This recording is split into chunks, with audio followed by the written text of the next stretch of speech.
In today's video, I'm going to teach you how to share Trello boards. Trello is a powerful tool for organizing projects, collaborating with your team, and staying on top of your tasks. But to make the most of it, you need to know how to share your boards effectively. Whether you're inviting teammates, creating a shareable link, or even generating a QR code for in-person use, I'll walk you through every step. By the end of this tutorial, you'll be able to ensure that everyone who needs access to your board can join easily. Let's get started. First, open the Trello board that you want to share. Once you have it open, look toward the top right corner of the screen and click on the Share button. This button is your gateway to inviting others to collaborate on your board. However, if you don't see the Share button there, don't worry. Instead, open the board menu, which is located on the right-hand side of your screen, and select the option labeled Members. Now, in the invite field that appears, type in the person's email address or their Trello username.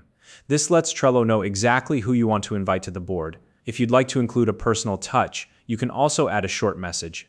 This is completely optional, but it's a great way to explain why you're sharing the board and what you expect from the person you're inviting. For example, you could mention the purpose of the board or highlight specific tasks they should focus on.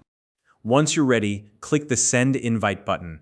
At this point, your work is almost done, but don't forget to let the recipient know to check their inbox or their Trello notifications, because they'll need to accept the invite. And of course, remind them that having a Trello account is a must in order to join the board. Now, if you'd like to generate a shareable invite link instead, here's what to do with your board open. Click the Share button again. In the invite menu that appears, scroll all the way to the bottom there. You'll see an option to copy the invite link. Click on it to copy the link to your clipboard. Once you have the link, you can paste it into any communication channel you prefer, whether it's Slack, email, or another platform your team uses. This is a quick and easy way to share access to your Trello board. But what if you're working in person and want to make the process even smoother? You can create a QR code for your board's invite link. In the same invite menu, look for the option to download the QR code.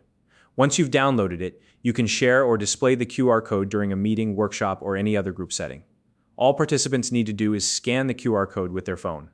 This will take them directly to the invite screen, where they can join the board in just a few seconds. And that's it. Now you know how to share your Trello boards, whether you're inviting people individually, sending out a link, or using a QR code for in-person collaboration. If you found this video helpful, please like and subscribe.